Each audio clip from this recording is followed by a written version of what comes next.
Hello and welcome to this special case study presentation from Orbital ATK and Synchrono Manufacturing Software. This case study was delivered at the Industry Week Manufacturing and Technology Conference and Expo. The presenters are Paul Hardy, Application Architect for Orbital ATK Aerospace Structures Division, and John Maher, Vice President of Product Strategy for Synchrono Manufacturing Software. The presentation today is divided into the three sections you see here. Let's get started. Thanks for that, Pam. Can you guys hear me okay? All right. So, sorry, I like to move down on the floor, hiding behind the podium here. So, wanted to start off with a couple quick facts about who Orbital ATK is. We're a $4.5 billion aerospace and defense systems company. Our focus is on innovative and affordable products for both government and commercial customers. We've got 12,000 employees, including 4,000, or a third of us, are engineers and scientists, so pretty smart people is what we get to work with there. So, and then we've got over 19 million square feet of R&D and production space across 18 states. So, I work specifically in our Aerospace Structures Division, which is just one of the many divisions within Orbital ATK.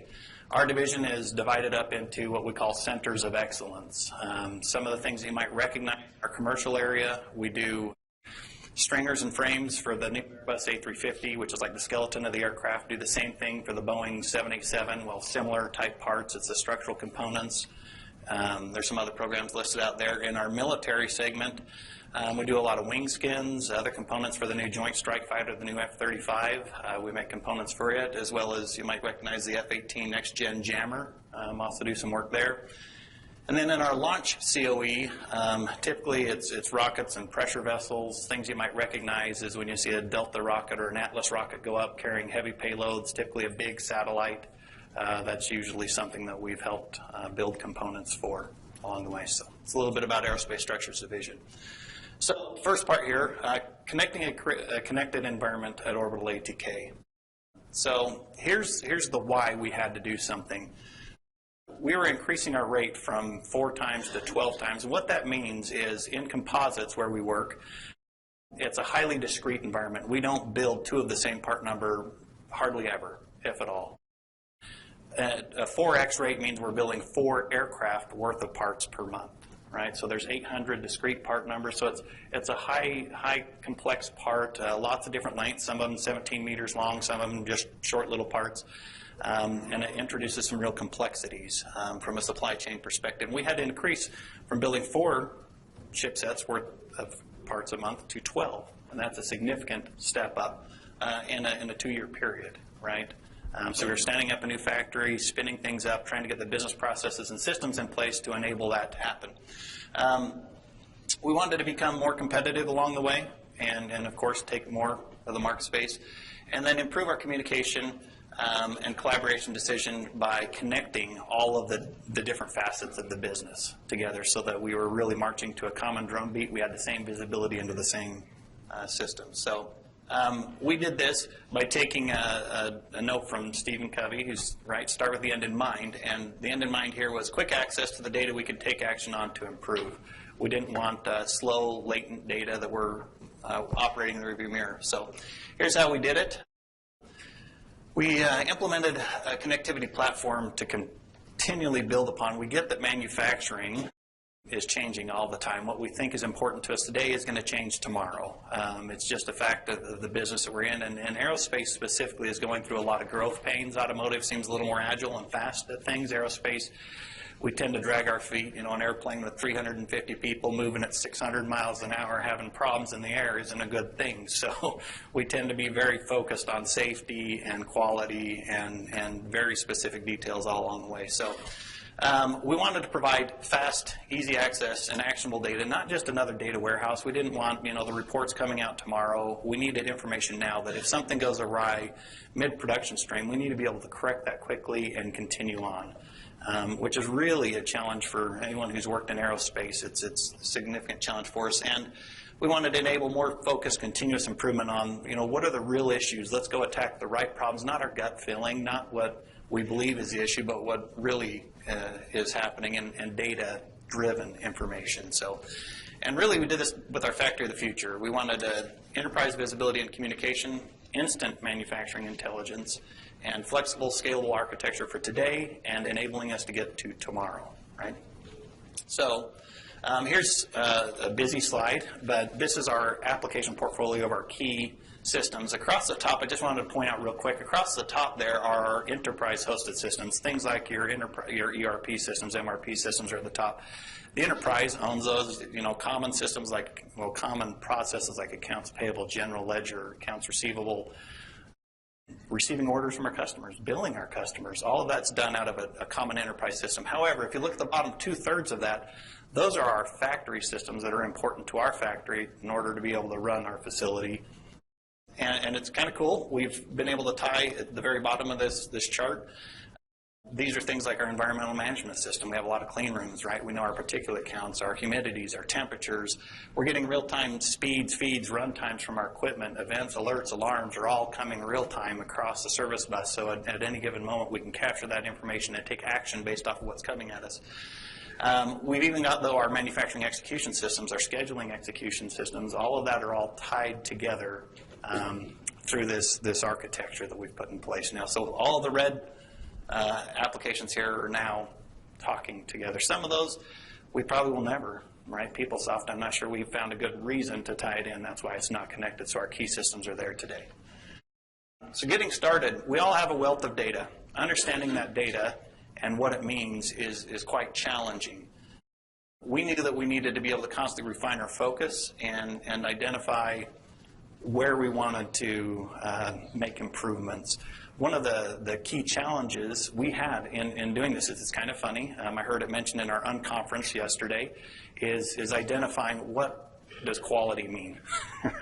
In composite parts, sometimes we build a part and there's something suspect. So just because we wrote up a nonconformance or a potential nonconformance, does that really mean it's not a good part? Sometimes we ship a part knowing that there's what we call a concession, right? And so they may accept the part that structurally it's sound, it just maybe was a little thicker than it was supposed to. That's a real challenging thing in composite materials. So identifying the data attributes that allowed us to truly identify what is quality and what's not.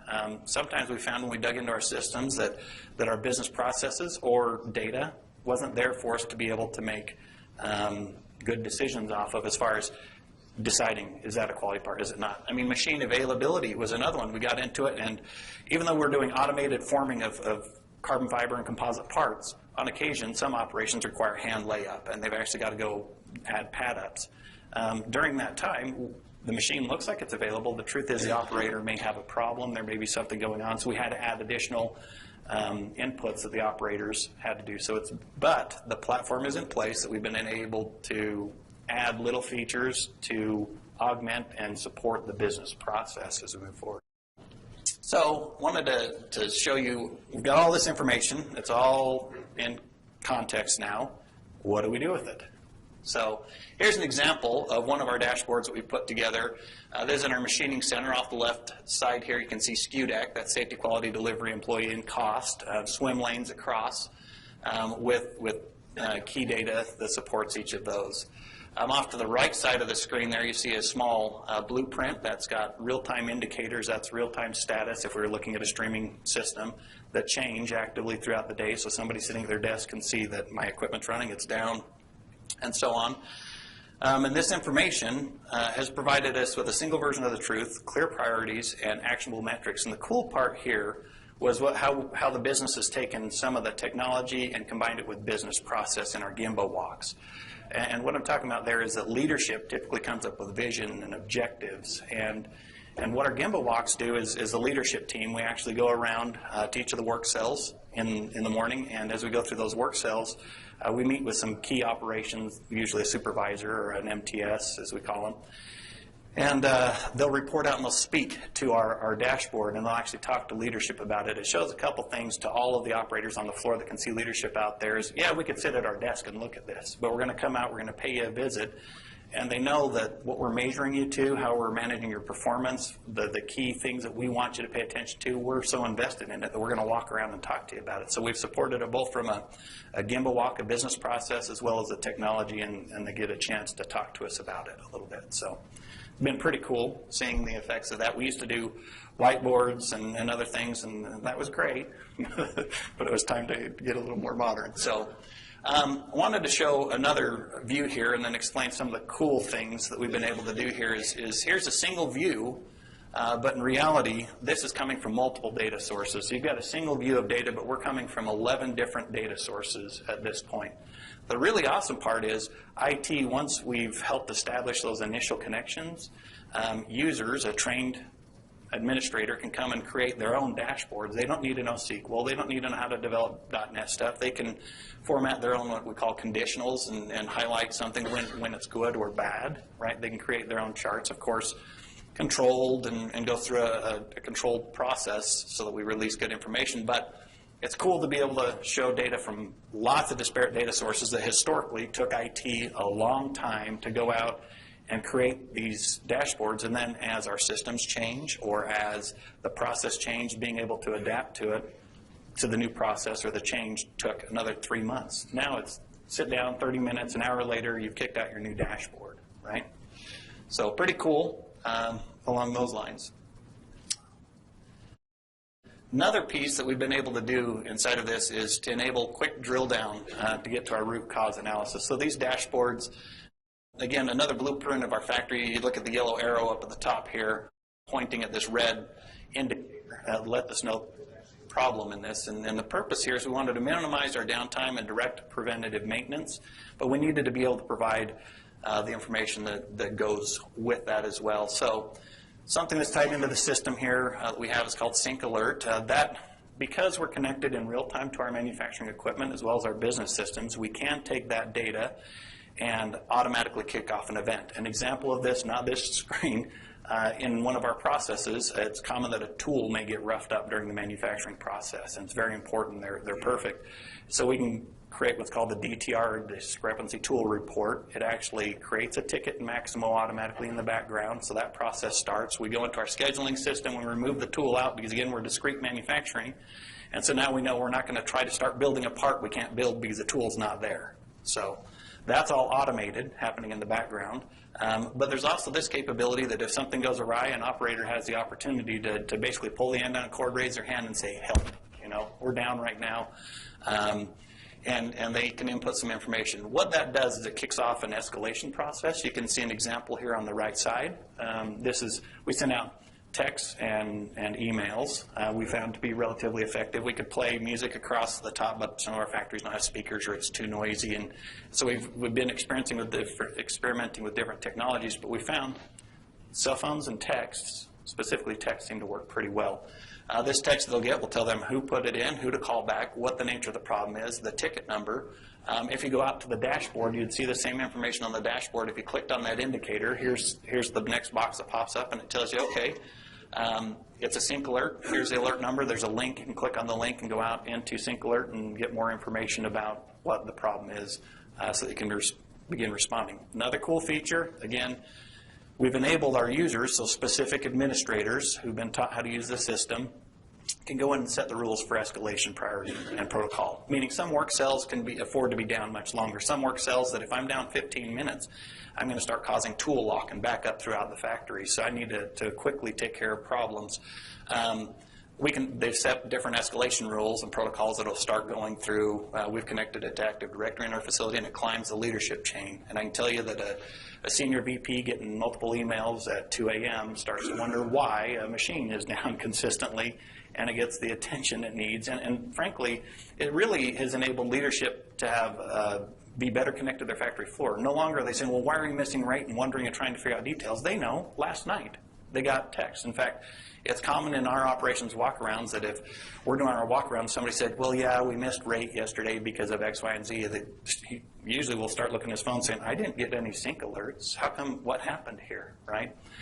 So the factory's very connected. They know we're using this information. And the other cool part about this is it gives us the ability to do a little, we can go back and do some analysis now, right? So same tool, same system. We can go back and look at historical data. This is an example of our downtime in our forming area. So we can see our downtime yesterday, the last 14 days, the last 30 days. We can see the typical cause codes. Why are we not running during that time. So not only are we collecting the information and acting to it today, but we can begin looking at, hey, what's the overall picture look like, and how are we doing at correcting? Are we getting better, right? Are we doing worse?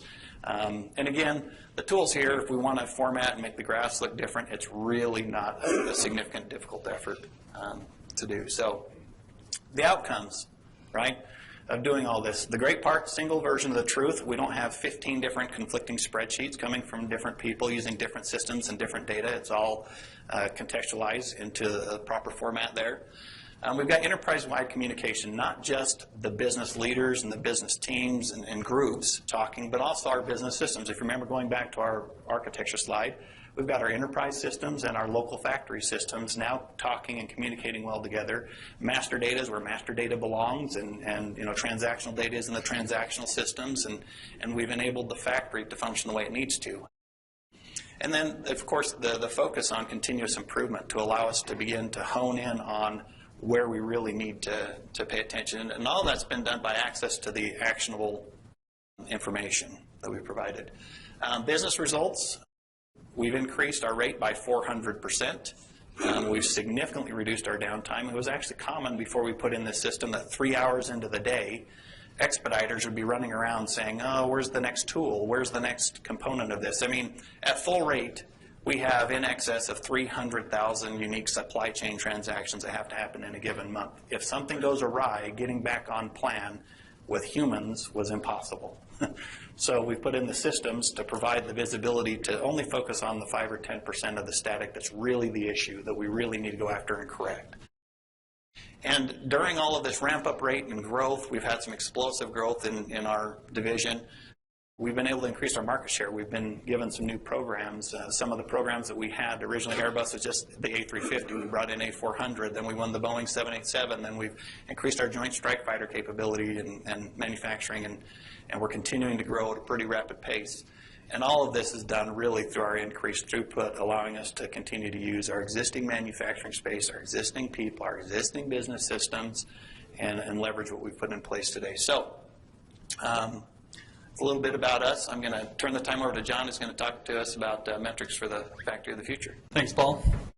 I don't know if manufacturers are sick of hearing this term, but to me, when you take a look at IIoT and when you take a look at factory of the future, it again is, it's not really a destination, right? It's a journey. It's basically a vision of where we want to get to as an organization, and then continuing to put one foot in front of the other day after day, and then being able to look back and see where you came from, and then continue moving the ball forward. And, part of being a continuously improving organization is about being a learning organization. And Paul would tell you that, the things that they were focused on early on, that they would get a new level of understanding through the data and information that they had, and then need to drill down kind of to that next level of information to understand the information further. So when we talk about industrial Internet of Things and we talk about concepts like big data, in the manufacturing space, there's all this data that's available to us today that, there's just this wealth of data, and one of the questions is, what do you do with it, right? What do you do with this information? Because there could be a tendency within an organization that you have this wealth of data and that we will utilize all of that data all the time. The fear would be that as organizations, we just become more busy rather than more effective. And for us, it's about using that data to create actionable information so that we can become more effective as an organization, so that we're focused on the things that really matter for us as a organization. So one of the sayings that I like to use a lot is to measure everything is to measure nothing. So, basically if we're focused on trying to scatter ourselves and run thin on trying to measure everything, we aren't really going to have good control of our organization, and we're not going to have clear communication or clear information on what we should be driving to. So we're focused on, with our customers, on basically taking a look at data that can really help them to drive action within their organization. And for us, it's about metrics that'll drive action within the organization. And I want to differentiate a little bit between a few different things. The things that I mainly want to talk about are the use of the organization of things that really drive the organization, whether they be informal things or formal things, right? They could be metrics that basically people's reviews and raises get based on, or they could be less formal things that their manager asks them about on a daily basis. Both of those are going to be driving action within the organization. And what's most important, I think, for manufacturers is, one, to have alignment of the metrics so that from the shop floor to the top floor, things are in alignment as far as what manufacturers are measuring and really trying to drive the organization to. The other thing is that the metrics there can't be so many metrics that it's impossible for people within the organization really know what the organization wants them to do, right? It has to be clear to them how they move the needle in the direction that it should go. And then most importantly is that the metrics can't conflict with one another. We can't push our conflicts and lack of a decision, at kind of the top level down to lower levels within the organization. An example of this would be, two metrics, maybe minimize setup versus minimize inventory, right? So larger you make your batch sizes, the more efficient you could say your machine's running, but would tend to end up with larger amounts of inventory, right? And if we're measuring both of these and trying to drive people in operations based on this, we kind of put them in this schizophrenic type space where people at lower levels within the organization or on the shop floor have to decide what area of the gray they need to fit into between those two metrics. And it's probably related to who came out and yelled at them most recently, right? Was it the operations person saying your setups are killing me, or was it the CFO or the supply chain manager that came out and said inventory is getting too high? For us, it's about working with our customers to eliminate those conflicts and make sure that we have alignment all the way up. And this is really take a step back from Orbital ATK and looking at broader customer base with Synchrono and our experience over the years on what to drive to. So from a metrics for action standpoint, the primary things that we look to do is to improve flow. For manufacturers and supply chain professionals, there's probably nothing more important once you have your quality and safety taken care of than to increase flow through the organization. And we find that all other metrics move in the right direction when flow is increased, being able to understand and manage the constraints within the organization, and then directing continuous improvement. Now, one of the things that I want to delineate on, right, is that from a big data standpoint, there's a few things. There's one, metrics that can drive action within the organization, and that's the primary focus of this. There's also this wealth of data that can be out there for analysis and to understand the health of the organization or understand a particular problem. And then there's also that fault detection, where you can use the data to understand when some acute issue occurs so that you can take action to drive to it. The main thing that we're going to focus on today are the metrics really to drive the organization. So you'll notice 4 metrics for action. We've outlined some key areas to focus on: operations, supplier, customer and sales, and quality. You'll notice that we left financials off the plate. That's really kind of an analysis tool to understand how the organization is doing as a whole, but it's difficult to drive actual action based on that. You'll notice that the list is not overly long or complex, and that ties into the idea that we really want clear communication and understanding from people of what they should be focused on and how that aligns to the organization, and most importantly, how they move the needle for the organization. And we really want a streamlined way to look at things that we know that if manufacturers focus on them, that they're going to be improving and that overall they're going to become a more effective organization. We're going to cover some of this at a high level, but I'll get to it at the end. We do have a a white paper that's available that goes through this in detail, as well as a downloadable field guide that goes through each of these in detail, talks about what the metrics are, how to measure them, and then also talks about what the metrics mean and how the organization should react based on the metrics. So for us, as Paul talked about too, one of the key things with metrics, especially if you are going to be driving the organization off of them, it's going to be about creating that visibility to the organization so that the organization knows where they stand. And one of the things that I like about electronic, other than being a software vendor, is that there's no latency. The information's there, and also I can drill down into the information to get a better understanding. So one of the things that we advocate and that our customer uses is this concept of perfect order percentage. And this basically means, did I deliver to the customer on time, everything that I promised with no defects?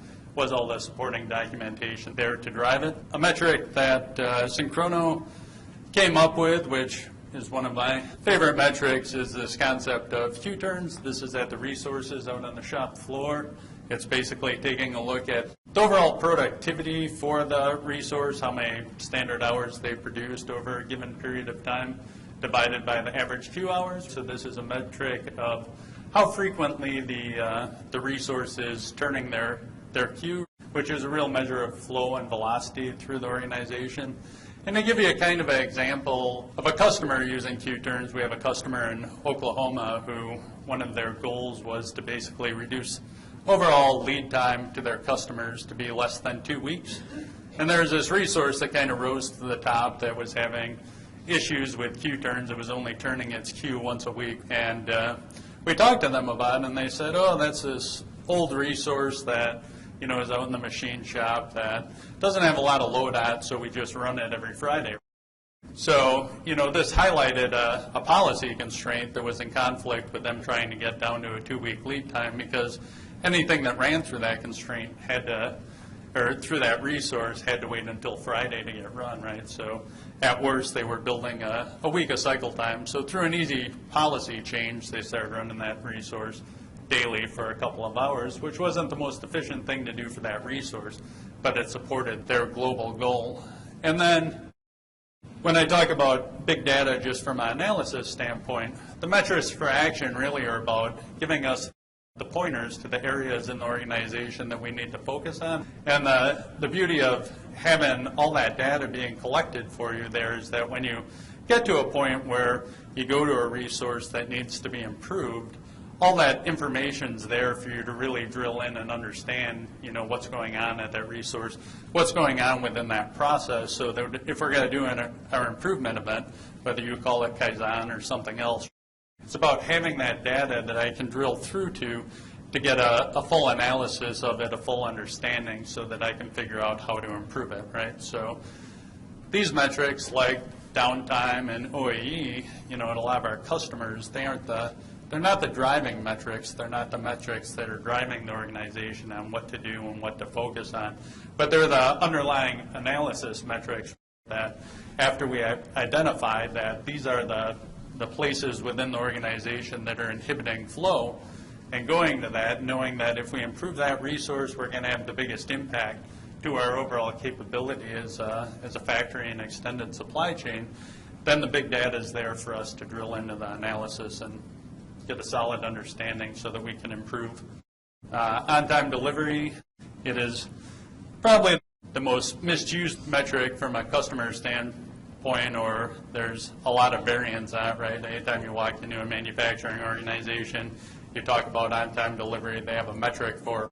But when you dig in deeper, there's a fair amount of manipulation and kind of horse trading that occurs before you can actually arrive at the metric.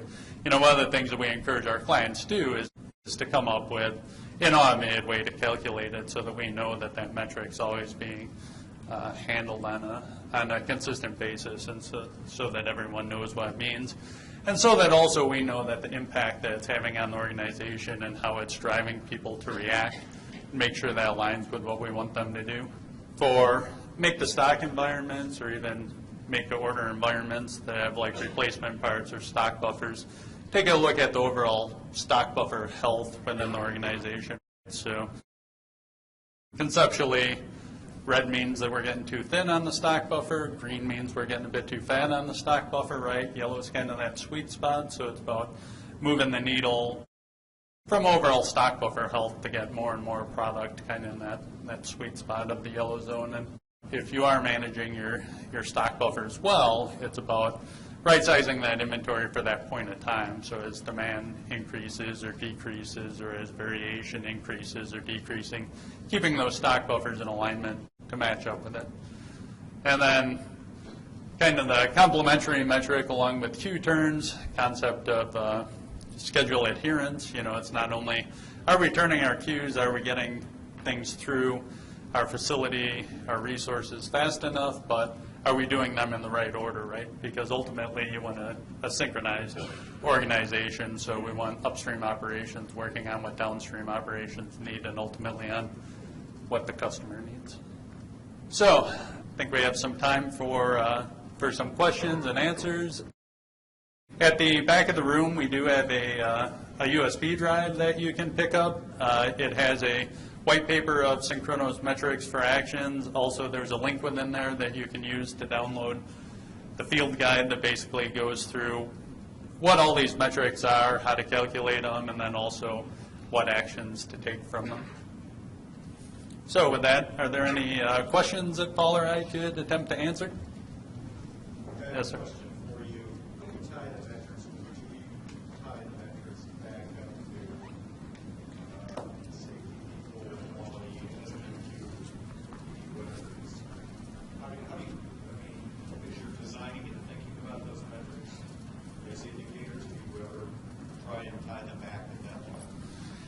Yeah, I don't know if you want to take a crack at this either, but it is about no matter what metrics we are trying to do, right? It's about tying those and knowing how they interact together, right? So from a SPC perspective, right, that piece is, I would kind of label that in that fault detection space, right? And that might be an underlying thing that we may want to, well, one, it represents an acute issue that occurred, right? And we want to make sure that we're responding to that effectively when it does occur, right? But then that's typically like a underlying thing, right, that we can analyze if a resource is disrupting flow and creating issues. We can go back and take a look at that data to see how many times it is falling out of that alignment or how many times it's falling into quality. And if you'll notice, in our metrics for action, quality is one of the key components or categories as well. I don't really have anything to add to that. I mean, other than our own experience has been that as we started working through measuring different things, it's kind of interesting. You start to discover the misalignment that's always existed within the organization that starts to flush out that you're measuring things. What is the definition of a standard hour, right? We had standard hour content. We had extensive discussions about defining what that meant, and it took weeks of effort to finally, arrive at an answer together. So I really believe the key here, though, is to have a platform in place that allows you that as you begin to understand that information, that you can align that without significant system re-engineering and re-architecting. And that's the key point. Yeah, and one of the pieces with Orbital ATK is with the platform, they become kind of stackable on top of one another, right, where you can build metrics into other metrics and make sure that they're not being calculated in 3 or 5 different ways across the organization. Other question? Those you didn't have any metrics for maintenance downtime, you just pulling that out of maximum. I noticed that was your back. Well, we only showed you a small sliver, a very small window of the platform that we've put in place. Kind of the key things that we're trying to show here is just, hey, look, here's the visual information on the factory floor tying opposites to the other. But no, we have various different metrics. Sometimes it's not just Maximo data, right? Sometimes our scheduling system will reflect pieces of that data. That's really where the power comes. We had the slide earlier that showed 11 different data sources, is that Maximo holds a piece of that information for machine downtime. The scheduling execution system can also give us some visibility into, hey, we're not executing, and why aren't we executing? The sync alert system is also collecting information that we know that sometimes a maintenance work order may take a day to hit the maintenance system, yet the sync alert, the end-on cord was pulled. We start a clock right when it happened. We know who submitted the ticket, exactly what area was done. So there's a lot of different components of data, and again, it's spread all over. So it's a matter of how do you want to, right, start with the end in mind. So depending on how you wanted to measure that, and the one thing I guarantee is it's going to change a lot. We've done a lot of growing in the last couple of years. So, but did that answer? It answers that. I have one more question if I could. The communication system, because we're looking at something like this, can you communicate to an operator a specific message, or say the part changed for the Boeing plane and it's, we're not going to use this part anymore, we're going to use this part? Can you use that for work instructions through this system? Or are you using something different? No, absolutely. We can use that through this system. An example, it might relate to this a little bit, is we're with our HMIs in the work cells and some of the clean rooms, when you're building carbon fiber, if the humidity goes outside of tolerance, you need to stop because you're going to build a bad part. And so we actually send a message right then from the environmental management system, not even connected, saying, halt, stop. We're going to tell you not to produce parts anymore. And then once it comes down within condition, if it's within a time interval, then they'll proceed. But no, absolutely, there's workflows in the background. We make all sorts of decisions. There's a very powerful engine behind it that says, you know, we can look at one variable from one system, go and look at 3 or 4 different systems to make a determination. Is this really a problem? An example of this is our autoclaves. So we cure a whole bunch of parts, 40, 50, 70 parts at the same time. They have thermocouples along it, and sometimes those thermocouples stop responding. And unless we can prove that that was the right ramp, cure, and soak rate, that part's scrap, right? So we may be throwing away a very expensive part. But the engineers, while it's running, can now take the real-time data we've streamed, come back and analyze it and say, no, that part's good. By the time the door opens and it comes out of the autoclave, it just continues the process. There was no manufacturing interruption, but we were able to flag during then an event occurred. Hey, here's an alarm. Go react to it, and then go start digging into the data. And usually you have to look a few different places, a few different systems, and put that data in context, right? Some of the real power I found, sorry, tapping on my heart, that came was understanding. If you're looking at just machine data, that's great. But you want to know the contextual data around it. You need to know how often this part going through that work cell had this problem. Right at a 12 rate, we're building 12 of that same part a month. That's not fast enough. A lot of people build that really quick.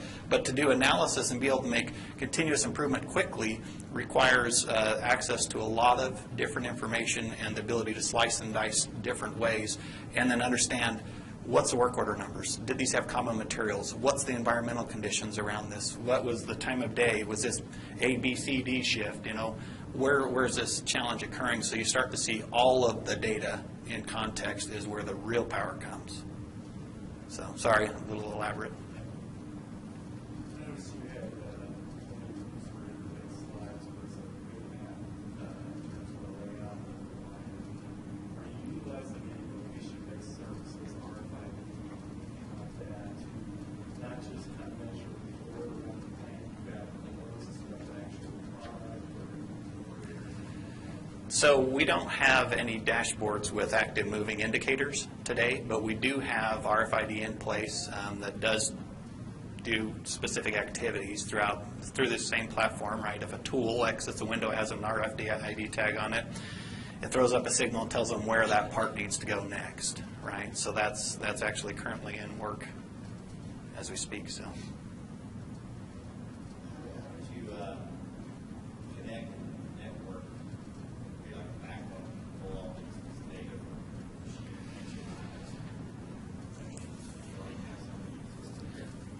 Part of that is about choosing the right technology partner, because you're right, Siemens 840D doesn't, they decided not to communicate via OPC, so we had to go RPC, and every single machine we went to, because we were standing up a factory, right? We were awarded this business stand up a factory, which is an advantage. We had newer equipment, but still standards were just before inexistent. Because of the speed we had to stand up, we're not big like Ford or GM and go in buy 500 of the same machine. We had to buy 2 from this vendor, 2 from that one, 2 from another, and they all came with, even though it's the same controller, They have different, the way they've named their tags and the important events and alerts. It's been a painful experience, but we have the technology in place to be able to do that Rosetta Stone mapping per se, right, to understand the important attributes. The older equipment we've done okay with. Sometimes you can buy an additional, well, I've heard somebody talk about the Raspberry Pi stuff, but there are other solutions where you can just add some inexpensive sensors on. We did that in a couple areas, but we already had network connections running in most places. Our factory, we realized years ago where composites were heading and started putting technology out in the factory. Now, do we have an ISA, I think it's 99, infrastructure network? No, right? But truthfully, how often do network cables fail? Not very often. So. Yes? What was the initial investment to convert to IoT? Is it scalable for smaller businesses? Yeah, it is scalable. The initial investment, that was a tricky part because we were debating on how many centers of excellence. At the time we started this, we were looking at 4 different COEs to go with. We've now merged 2 of those into one up at the top, and our commercial center of excellence is really what drove this activity. And I guess it depends on what part of the stack. I can probably talk to you afterwards and understand, because we went after scheduling execution. We went after directed operator interfaces, so the operator now went to one place to do their work instead of 5 different systems. We had to put the golden plumbing in place, right, that connects all of the systems, that makes everything work well. We put in the alert system, and so it really just depends on how big of a stack. Overall, it was a few million, right? But we stood up a $200 million new factory, so it wasn't. It was a very small expense, and that really covered 2 complete centers of excellence. But again, was a huge stack. We didn't go in with a piece of this. We augmented the applications extensively. Significant work around operator interface and improving their visibility.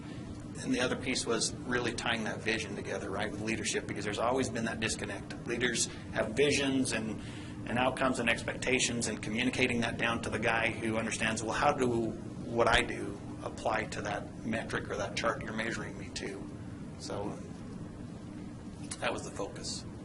How long did that journey take? 18 months from the time we started. I'll be honest with you, I suggested all along, too fast. We're in aerospace, and it is one of the most concrete, people are very resistant to change for good reason, right?